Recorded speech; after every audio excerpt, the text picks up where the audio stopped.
come on out to Brown Mountain Bottle Works at 115 East Union Street in Morganton, North Carolina. The place to be for great craft beer.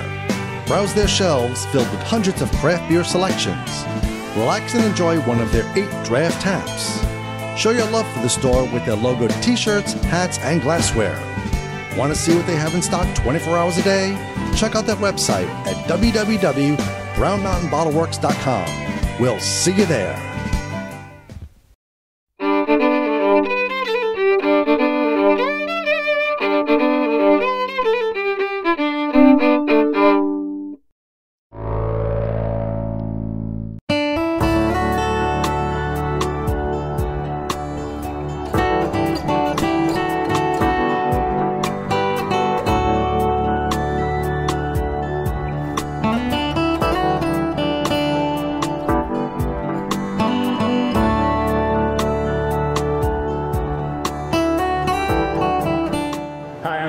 On the camera with the NC Beer guys, and welcome to another episode of the NC Beer Buzz. I'm halfway home tonight. We're down in Wilson, North Carolina. We left Raleigh after work, came down to check out the brand new and so far the only brewery in Wilson, the 217 Brew Works, and we're on South Street. Is that right? 217 South Street. That's right, where the name comes from. We're here with Tom Curran, who's the owner-founder, and John Cater, who's the brewmaster. Hi. And how's it going so far? So far, it's been, you know, the good news is we're here. The bad news is we're here. And we've been here how long? We opened 2 weeks ago. Okay, we opened on the 4th of November for to honor the Whirligig Festival, and we were open that weekend, and then we closed to sort of regroup a little bit, and then we opened the following weekend, and then we had our Monday and Tuesday opening as well. So our hours are going to be from Friday through Tuesday. Okay. Yeah. And so people that don't know Wilson necessarily, how would they know like what used to be here? Or we're a couple blocks off of North Nash Street, the old main drag.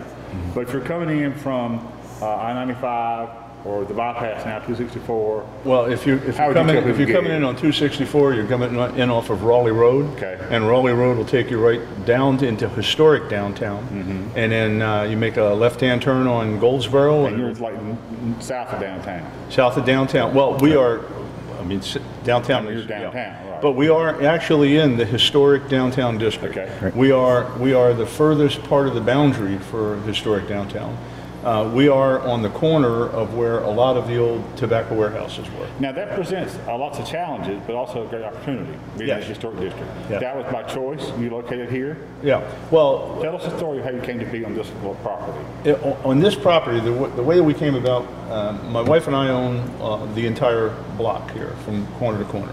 And the reason we do is that we came down one Sunday at the invitation of the folks who were trying to get together, put together the Whirligig Park, the Vollis Simpson Whirligig Park. We were asked to help support the park idea, the park concept, by supporting one of the Whirligigs. And we came down to the proposed site back in 2013.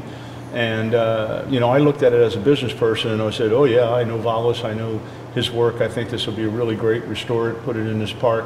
It'll be a great thing for Wilson. My wife, on the other hand, who's a social worker, has been all her life, she looked at the area around and she saw the blighted buildings and she saw... And her do-gooder just came out. Exactly. And what her point was, Tom, even if they build a beautiful park, which we want them to do, who's going to stay here if all of the areas around it look like this? So she said maybe the better way to support the park would be let's find out the status of some of these properties and then take some time, maybe do some restoration, be able to find some people who would like to have businesses downtown, and then that would be able to support the whole park concept. And that evolved over some time into a brewery concept as part of what you would do here. Yeah, because as an anchor, anchor. Right. Well, I was a home brewer, a gentleman who lives in town, a gentleman who did all our tap handles for us, Will Newton, taught me some home brewing. I got absolutely mesmerized by it. I just loved home brewing. Yeah. Got pretty good at it. And so my wife said to me, you know, we have after 11 months of getting the buildings straightened out, she said, you know, Tom, that big 5,000 square foot building make a really great brewery. And she said, and of course, we know that a brewery can be a really great anchor for the restoration of a little economic engine to drive the whole machine. Right. And I said to her, honey, I think you're right, but at 70, I don't want to be brewing all my life. She said, no, but we could find someone who wanted to own a brewery, and we could start it and get that person in. Right. And that's where John comes in. That's a great segue. Yeah. How did you come to connect with John? Well, actually, when we made the final decision, and I did a base business plan, a very base business plan, I started recruiting, which is a part of my past life. And John was the one that rose to the top because of a couple of things, not the least of which is that he had already had the trademarks for 10 or 8 really great brews, and 6 or 8. Six really great brews at the time. 8 really great brews now. That he brought in as a part of his in-kind. Right. And then he and I sat down and discussed this to the point where we came up with a business plan that we're hoping, if this works out, John will be the owner of the brewery. Barbie, over time, my wife, and over the next 5 years, we're hoping. Which is a great opportunity for a brewer. Every brewer they get an opportunity. Yeah. Well, and the other thing is he came with just unbelievable credentials: undergraduate degree in chemistry, graduate degree from UC Davis in fermenting and brewing, and then an MBA. So. He knows what he's doing. And can run the business. And he can run the business. And he's even though he looks like a brother from another mother, he's quite a bit younger than me. So he might have a few more years to put in after that. He better have a few more years. That's right. Yeah. And that was the other thing that we wanted to do. Barbie and I wanted to find people, and we continue to hope to find others for these other 2 buildings, who have the longevity to make sure that they're not just turning these properties over, but that they're actually doing something very positive for Wilson, for the restoration of downtown. Because as we said earlier, beer is all about community. Yes. And that's what 217 is going to be about, to the community. It says we are a community brewery, and that has been our mantra, that has been our focus, and John also, the second part of really selecting him to be the head brewer, came from the fact that he shared that vision. All parts of connecting the people, our demographics. We know we're going to get a lot of visitors. We've seen a lot of visitors coming in to the park over the last year from everywhere, furthest away Russia. So we know that it's going to have a draw, but that's not our focus. Our focus aren't the people coming over down 95. It's our local demographic. It's doing what we can do to bring downtown Wilson back to where it was in the 40s and 50s. So, yeah. So, John, had you brewed commercially before? Yes, I had. And here from where? Most recently, I was in Salem, Massachusetts, working with Brew Works, a corporate brewer. And when I, found Tom, of course, by the internet, we started corresponding, and eventually, things worked. So I moved down here in December. December of last year. And this is where I'm going to stay. That's great. That's good.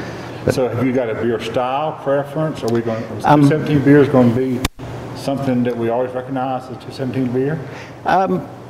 To a degree, we mostly they're ales. Several reasons for that, but most of them logistical, etc. But as far as the flavor profiles, that's my preference. I like to emphasize balance and complexity. So rather than having any one thing that clubs you over the head, you've got a lot of stuff going on, but it's subtle as opposed to all overt. And what kind of system are we brewing on?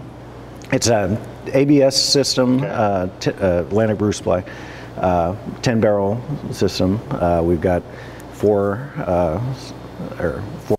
fermenters, 10 barrels, and one 20-barrel fermenter. And what do we hope production is maybe the first year? What kind of targets are we We're hoping for 1,000 barrels first year. Okay. And growing out to, is there some projections in the longer plan? Well, the growing out is when I'm walking the dog again and he owns it. Growing out the door for you, right? Growing out the door for me, but yeah, and that's one of the beauties of the location here. Besides this 5,000 square foot, we have an acre directly beside us. So you've got some opportunities for growth on the premises if you need to. So yeah, and the other part of that I think is so important is the subtle. You said subtle, and that's what we really are aiming for here: a community brewery, a quiet, great atmosphere. One of the things I take great pride in, the last 2 weekends that we've been open, and you see there's a TV up in the corner, and we've had probably 300-400 people in here over that time. Not one person asked for that TV to be on. That's great. That is an accomplishment. And that's exactly what we want to. And then on Monday night we have because they were engaged with each other and with the beer and the beer and the conversation, and it's dog and kin friendly. Both dogs inside, kids inside. Kids inside. But what our sort of saying there is that your kids and your dog are welcome, as long as your kid is as nice as your dog, and if not, get a babysitter and bring the dog. And we've had some great dogs down here that have just really enjoyed, being here with everybody else. And some not so great kids probably already. Yeah, and that's the other side of community. All of our spent grain is going to 2 of our local livestock farmers. We have an organization called the Maggie Society that's organizing a couple of home bakers that will take a couple of pounds a week of our spent grain, make dog treats that they'll be able to sell here, and all of the proceeds will go towards their rescue and adoption services. So literally everything. And even in procuring your ingredients, as you said, Vic's Farm. Is coming in and providing the sweet potatoes. Absolutely. And named the beer after them. And your sweet potato is a pale, sweet potato pale ale. Yep. Vic Family Farms, Mr. Vic, and Is it up here, the sweet potato? Actually, it's this one here. That's a sweet potato right there. Yeah. That's a blonde ale, and it's 8% of the fermentables are from sweet potatoes. And the compilation there, or the cooperation there, is with Barton College, and we have 2 interns from the science department. Last year, as juniors, John gave a seminar at the college on the science of beer to the chemistry department. A lot of the faculty were there, a lot of the science students were there.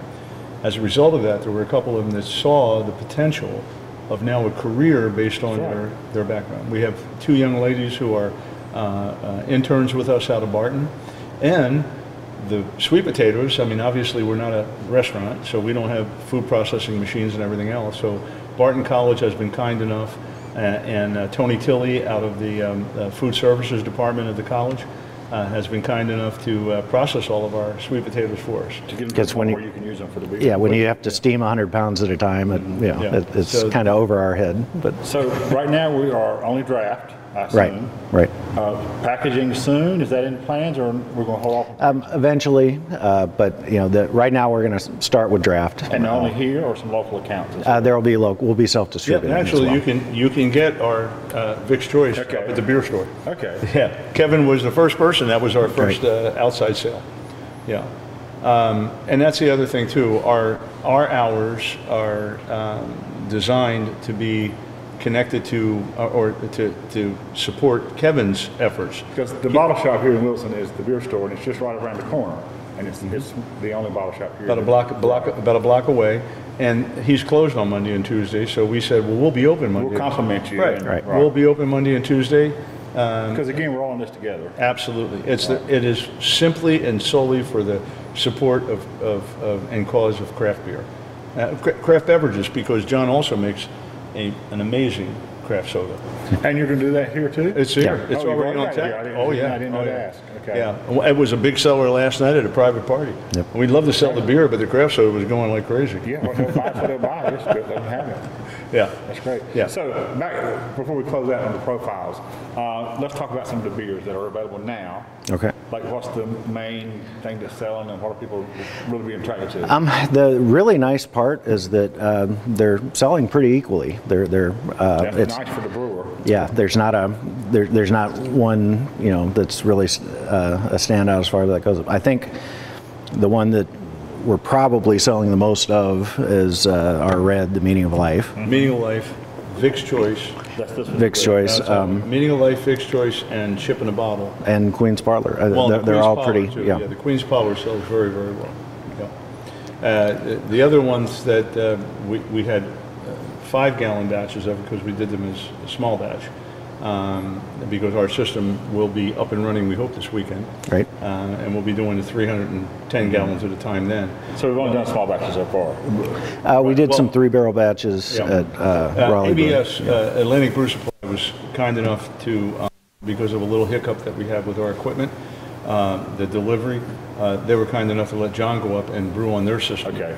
And so 4 of our beers that we have a good stock of for right But you now. brewed just off premises. Right. And then the other ones we brewed as small batches here, just to be able to get tastings, and that's what everybody really enjoyed.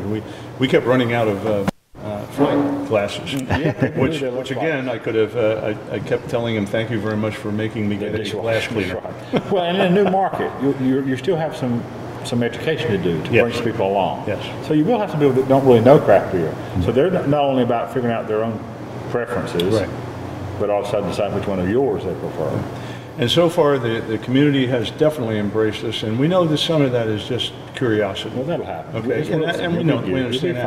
Fine. We have an open mic night on Monday nights. We have a lot of great musicians here, and we also just want to open it up for, not a karaoke, because we know a lot of folks do karaoke, and that's great, but But a real musician. yeah, and I'm a musician too. I throw a couple of my guitars out, and every time that we've had those, they have been used by folks just sitting out enjoying them. So, We wish y'all luck in the world.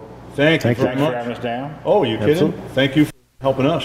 And remember now, Wilson's not far to Raleigh, and it's halfway to everywhere, especially to home. But next time you're in Wilson, stop in 217 Brew Works. This is David Green, reminding you next, drink local and keep your beer dollars in North Carolina.